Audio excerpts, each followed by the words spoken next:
Now let us see what happened after the flood.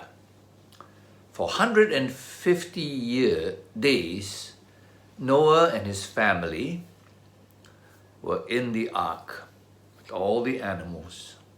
After 150 days, they could come out.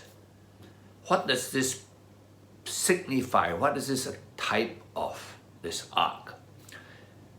You will notice the ark had 3 stories, very clearly stated. It was a box with 3 floors. And there was 1 door only through which all these thousands of animals went in. Again, remember, 3 is usually signifies God. 1 way to God. 1 door. Jesus said, I am the way, the truth, and the life. No man comes to the Father but by me. After the flood, there are a few changes in the way God made rules for the world. Number 1, there would now be, you just find this in Genesis chapter 9, the fear of man put into every animal. Before this, Noah and the animals, hello, friends, pets, they were just pets of Noah, pets of Adam. Man and beast lived together. Tyrannosaurus and man were just buddies, not terrified of each other. But after this, every beast had the fear of man. Now we will know that you go into a forest, the moment the beasts smell men, they usually go away. They go away. Even the fiercest of all animals, like a lion or a tiger, when they smell men, they don't go for men. They go away from men. These beasts would only attack a man if they are cornered or if they are starving. Otherwise, they fear man. You go to a circus, you can see how a lion tamer can terrify 10 lions in his cage. Second thing, it says that after this, animals now, no more your pets. They're your source of food. Before that, how do you kill your pet to eat? You can't. They're your friends. You don't kill your pet dog to eat. So all the animals were their pets. They didn't kill them. They ate vegetables. After this, meat was part of human diet. Not the original, but added on. Third thing, all this is the beginning of Genesis chapter 9.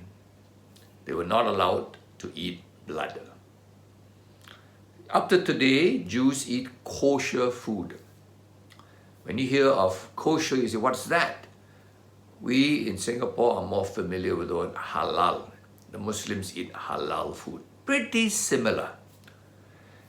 Kosher food, you have to slice and kill the animal in such a way that the blood is drained from the animal before the meat can be eaten. Right? So they usually cut around the jugular, let all the blood out first, and then the meat is eaten.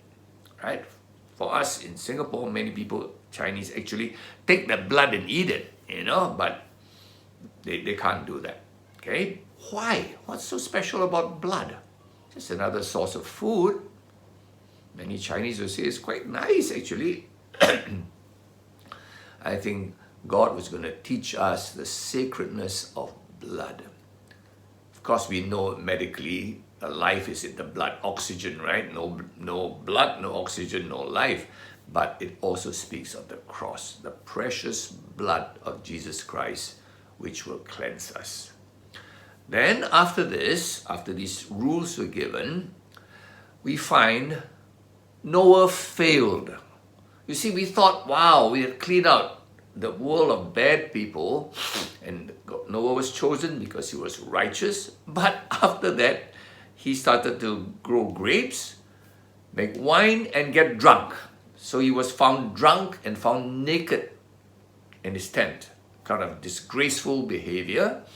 And so we see again that how how humans just keep failing and failing, even this most righteous of men.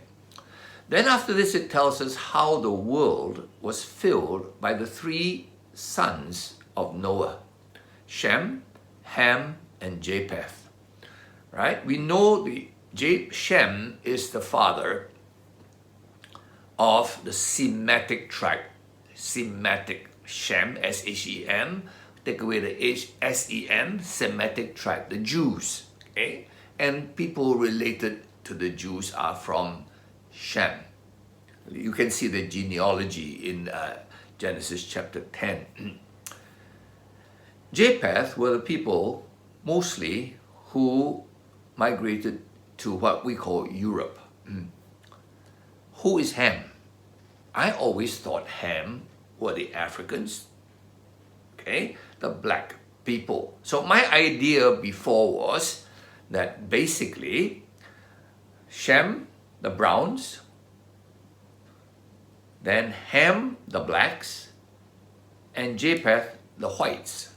That was my idea of how these three sons, descendants came out. But as I studied more, and I look at Genesis chapter 10 verse 17, there is a tribe called S-I-N-I-T-E, Sinite. All right? And as I started to look at it, I discovered they were, or they are believed to be, the ancestors of the Sino people. Right? And if you know, Sino is another word for China. So all of you who are Chinese, it's interesting. Genesis 10:17 gives you your ancestor, Sinite, right? Now, many people believe that is true. The Koreans, the Japanese, the Chinese come from this race. So now, that blows my mind because this is a descendant of Ham. Ham is the black guy. We're not exactly black. So suddenly, after the Human Genome Project came out and discovered the human genes, we realized that skin color is a very tiny part of our genetic makeup. So that we used to think, right, all the people with brown were one gene structure, hair are black, another structure, white. No. The color is such a minute part, it actually doesn't make much difference to the human gene structure, right? Your gene content, so to speak. So basically, it's no more brown, black, and white division. It's just different races. Now, if you ask me, for example, how come then?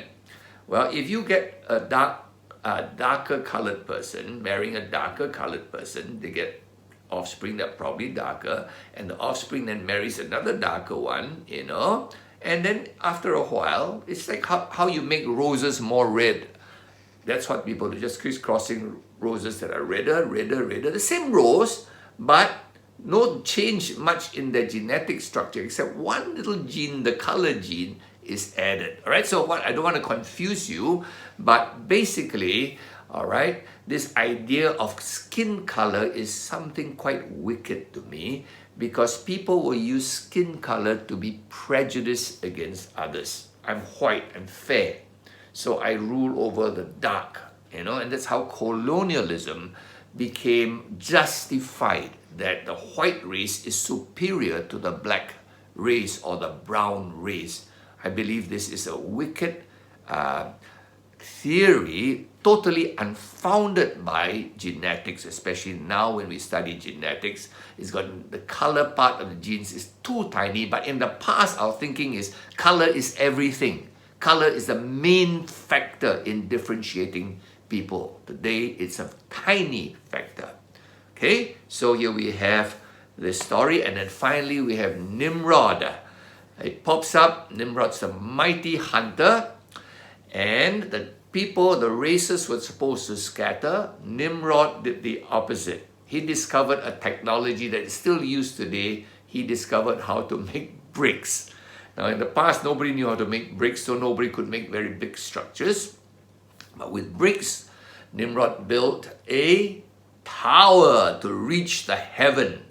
Nimrod wanted to be the emperor of Babel, of Babylon, and so that he would be like God on the earth. But God told them, scatter. Nimrod said, I'm going to gather them together around my tower and around me. And you know what God did? God gave them tongues. He confused their language. And people say, does God give tongues? I said 100%. He did it at Babylon first, in Babel. Now the moment they couldn't understand each other, Nimrod couldn't rule. How do you rule people who don't even understand a word you're saying? And people began to scatter through all the world. And so we end this story by how people scattered through the earth. And then the end of Genesis 11 is a genealogy, which then shows a name called Abram.